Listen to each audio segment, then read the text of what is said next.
امیر ملت فرماتی ہے کہ ایک جگہ ہندوؤں کا جلسہ تھا، سارے ہندو ہی تھے، مسلمان کوئی نہیں تھا، تو وہاں ہندو پنڈت تقریر کر رہا تھا، تو اس نے نا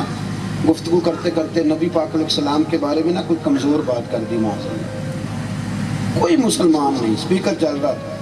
ایک ہی مسلمان بابا بیٹھا تھا، وہ بابے نہیں ہوتے جن کے پاس کئی رنگوں کا ڈنڈا ہوتا ہے، وہ ملنگ صاحب کہیں بیٹھے تھے دوری ڈنڈا لے کے کونے میں، ملنگ تلنگ آدمی تھا، اس کے کانوں میں آواز گئی معاذ اللہ کہ اس نے حضور کے بارے میں صحیح جملہ نہیں کہا، اب اس ملنگ کو روکنا بھی کسی نے نہیں تھا، وہ ملنگ نا پیچھے سے سٹیج پہ چڑھ گیا، کہتا میں نے پنڈت کے سر پہ ڈنڈا مارا ہے، مارا ایک ہی ہے، پر مارا ذرا تگڑا کر کے، پنڈت ڈھیر ہو گیا زمین میں، اب ظاہر ہے وہ سارے ہندو تھے، اس کو پکڑا جیل میں بند کر دیا۔ امیر ملت فرماتے ہیں مجھے پتہ چلا تو میں جیل میں ملنے گیا، حافظ بھی تھے، عالم بھی تھے، سید بھی تھے، شیخ طریقت بھی تھے،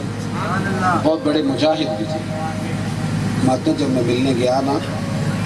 لوگوں نے بتایا یہ پیر جماعت علی شاہ صاحب ہے، تو اٹھ کے کھڑا ہو گیا اور ہاتھ باندھ کے نا اس نے جملہ ایسے کہا کہ میرے وجود پہ کپ کپی طاری ہو گئی، کہنے لگا شاہ جی معاف کرنا، مجھے سیدوں سے ملنے کی ادب اداب نہیں آتے، آپ نے کیوں تکلیف کی میرے جیسے بندے کے لیے، مجھے نہیں ادب، تیری نسل پاک میں ہے بچہ بچہ نور کا، تو ہے عین نور تیرا سب گھرانہ نور کا، مجھے نہیں ادب اداب آتے حضور، کیوں تکلیف کی؟ تو حضرت امیر ملت کہتے ہیں میں نے اسے کہا نہ تو نے داڑھی رکھی ہے نہ تو مسجد جاتا ہے، اور کام تو نے بہت بڑا کر دیا ہے، فرماتے ہیں رو پڑا، کہنے لگا حضور مسجد نہیں جاتا میری غلطی ہے، داڑھی نہیں رکھی میری غلطی ہے، میرے لیے دعا کریں، پر حضور میں گناہ گار ہوں پر اپنے نبی کا غدار تو نہیں نا۔ ہمارے بچے چھوٹے چھوٹے، میری نا اماں دیہاتی خاتون تھی تو ٹی وی پہ، اس وقت تو پی ٹی وی ہوتا تو صرف ٹی وی پہ اذان شروع ہوتی تو میری اماں جی کہتی وہ میرا دوپٹہ پڑھائی، ٹی وی پہ اذان ہو رہی ہے، تو میں کیونکہ تھوڑا بہت مدرسے پڑھنے لگا تھا تو مولوی اب مسئلہ نہ بتایا تو تب بھی کئی دفعہ بد ہضمی ہو جاتی ہے، میرے سامنے مسئلہ آیا، میں نے کہا اماں جی ایک کدو کوئی فرض ہے ٹی وی تے بانگ ہو رہے تھے دوپٹہ لینا، اور دوسرا یہ تو اذان ٹی وی کی ہے، ہمارے اوپر تو اس اذان پہ نماز پڑھنا ضروری ہے جو مسجد میں ہوگی، تو میری اماں کہتی میں مینوں زیادہ گلا نہ سنا، دوپٹہ دے انہیں میرے نبی دا نام لینے، آپ میری بات کو سمجھے، ہمارے حضور کے ساتھ جذباتی رشتے وابستگیاں ہیں، گہرا تعلق، ہمارے ہاں بحثیں نہیں ہوتی تھی، ہمارے ہاں تو سرکار کی شانیں، عظمتیں، رفعتیں، بلندیاں، ہمارے ہاں یہ تکرار نہیں ہوتی تھی جو آج شروع ہو گئی، ہر بات علماء کرتے تھے باتیں، اختلاف رائے ہوتا تھا پر وہ بزرگوں میں ہوتا تھا اور کتابوں میں بند ہوتا تھا، عام آدمی میری طرح کی عمل کرتے تھے، وہ تو کہتے تھے کوئی شان کی بات سنیں گے تو محبت بڑھے گی، سنگیو حضور کی کوئی بات ملے تو اس پر عمل کرو، سرکار کا کوئی فرمان ملے تو اس پر عمل کرو، نبی پاک علیہ السلام کی ذات کے بارے میں کبھی بحث نہ کرو، دین کے معاملات میں کبھی بحث نہ کرو، حکم آ گیا تو آ گیا۔ بات یاد آ گئی، صلح حدیبیہ کے موقع پر ہی نا ایک صحابی تھے حضرت ابو جندل ان کا نام تھا رضی اللہ تعالیٰ، اور بھی بڑی کتابوں میں آپ کو ملے گا ان کا تذکرہ، لیکن ڈاکٹر احمد عبد الرزاق نے السیرۃ النبویہ میں، بڑی خوبصورت کتاب ہے یہ، مدینہ یونیورسٹی کے وائس چانسلر رہے ہیں اور بڑے خوش عقیدہ آدمی، سلسلہ شاذلیہ سے ان کا انسلاک ہے، بڑی شاندار انہوں نے لکھی ہے، اس میں وہ فرماتے ہیں کہ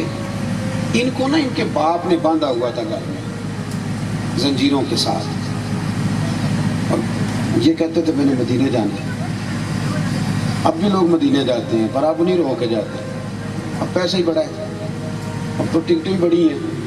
اب کون روتا ہے؟ پہلے دنیا روتی تھی، ایک ایک روپیہ لوگ جمع کرتے تھے، تڑپتے تھے، آہیں لیتے اور وہاں بھی لمحہ لمحہ رو کے گزارتے تھے، اب چونکہ پیسہ بڑھا ہے تو وہاں بھی زیادہ وقت فوٹو کھینچ کے گزارتے ہیں، کیونکہ وقت بدل گیا نا جی، جب مشکل تھا جانا تو تب تڑپ بھی زیادہ تھا، تو وہ تڑپتے، باندھ رکھا ہے باپ نے، بھائیوں نے، انہیں کسی نے بتایا کہ نبی پاک نہ حدیبیہ تک آ گئے، تو مکہ شریف میں جس گھر میں وہ قید تھے وہاں کسی طریقے سے انہوں نے اپنا سر مار مار کے کھڑکی توڑی، مولا علی کہتے ہیں جب وہ تشریف لائے نا حدیبیہ میں تو ان کے پیروں میں زنجیریں تھیں، تو جب وہ چل کے آ رہے تھے نا تو لکیریں بن رہی تھی خون کی، جہاں جہاں سے چل کے آ رہے خون کی لکیریں بن رہی تھیں۔ اللہ اکبر۔ کہتے وہ آئے، حدیبیہ کی شرطیں طے ہو گئی تھی پر ابھی تحریر ہونا باقی، آ کے کھڑے ہوئے تو بڑے درد سے روئے، یا رسول اللہ صلی اللہ علیہ وسلم مجھے چھوڑ کے نہ جائیے حضور، یہ میرا باپ مجھے ڈنڈوں سے مارتا ہے، یہ میرے بھائی مجھے تکلیف دیتے ہیں حضور، مجھے ایک بات بتاؤ، اس طرح اس حال میں اگر کوئی استاد کوئی باپ چھوڑ کے چلا جائے تو معاذ اللہ عقیدتوں کا کیا حشر ہوتا ہے۔ لیکن رسول کریم علیہ السلام نے جب ان کے آنسو دیکھے تو حضور بھی روئے، صحابہ بھی روئے۔ مولا کائنات فرماتے ہیں دل کرتا تھا حضور حکم دیں تو ان کافروں کو میں گھوڑوں کی پشتوں پہ باندھ کے لے جاؤں، اتنا ظلم بھی کوئی کرتا ہے۔ لیکن کہتے ہیں ابھی وہ بات کر ہی رہے تھے کہ ابو سفیان بولے، کہنے لگے آپ نہیں لے جا سکتے، آپ نے شرط طے کر دی ہے کہ نہیں لے جا سکتے۔ ان کے والد بھی بول پڑے، بات آگے نکل گئی۔ ایک صحابی نے کہا کہ ابھی تو لکھا جانا باقی ہے، تو کہنے لگے ٹھیک ہے کہ ہم توڑتے ہیں یہ معاہدہ۔ توجہ کرنا میری بات پر، داستان نہیں سنا رہا، یہ وہ لوگ ہیں جن کی ترتیب مدینے والے محبوب نے اپنی نگاہ کامل سے فرمائی ہے۔ اس دھرتی نے یہ نظارے دیکھے ہیں، اس طرح دین پہ چلنے کا مزہ آتا ہے۔ پھر انسان پھر صبح فجر پہ اٹھنا بوجھ نہیں بنتا، پھر وہ بہانے بازی نہیں کرتا کہ میرے سے فلانا کام نہیں ہوتا، پھر تو میرے بھائی اسے کچھ چیز کھینچ کے لے جاتی ہے اللہ کے گھر میں۔ حضرت ابو جندل جب روئے انہوں نے کہا نہیں آپ لے جا سکتے، تو میرے رسول کریم اٹھے، حضور ان کے قریب گئے اور پہلے نبی پاک صلی اللہ علیہ وسلم نے نا ان کو سینے سے لگایا۔ وہ فرماتے ہیں میرے پاس جتنے آنسو تھے میں نے کھول کے بہائے، جی کردہ ہے میرے سونیا کوئی درد پرانا ہی چھیڑا، کھول کے روئے۔ فرماتے ہیں پھر نبی پاک نے پہلے انہیں تھپکی دی اور پھر اپنے ہاتھوں سے حضور نے ان کے آنسو پوچھے۔ کیا کسی درویش کا جملہ ہے اور کتنا ہی عالیشان ہے۔ وہ کہتے ہیں ایک باری میری آنکھیاں چوں اونا نے اتھرو پونجے سن، ہن تے چسکا پہ گیا رونے دا، ہن تے چسکا پہ گیا رونے دا، تے ہر ویلے آہو زاری دا۔ سرکار نے آنسو پوچھے اور پھر نبی کریم صلی اللہ تعالی وسلم نے ایک جملہ کہا، فرمایا ابو جندل تیرا تھوڑا امتحان باقی ہے، تیرا تھوڑا امتحان تھوڑا سا باقی ہے، میرا دوسرا حکم آنے تک تم نے صبر کرنا ہے۔ حضرت ابو جندل نے بات سنی، سرکار کی قدم بوسی کر کے ذرا پیچھے ہوئے تو ان کے گھر والوں نے نا یہاں سے گریبان سے پکڑا، کھین کے کہنے لگے چل۔ بڑا شاندار جملہ لکھا ڈاکٹر صاحب نے۔ حضرت ابو جندل اٹھ کے کھڑے ہوئے تو کہنے لگے اپنے باپ سے بس کر چھوڑ دے۔ اس نے کہا معاذ اللہ وہ تجھے لے کے نہیں گئے، چل اب میں تجھے باندھوں گا۔ کہنے لگے ابا اب اس طرح نہ کر، میرا تو ایمان اور بڑھ گیا ہے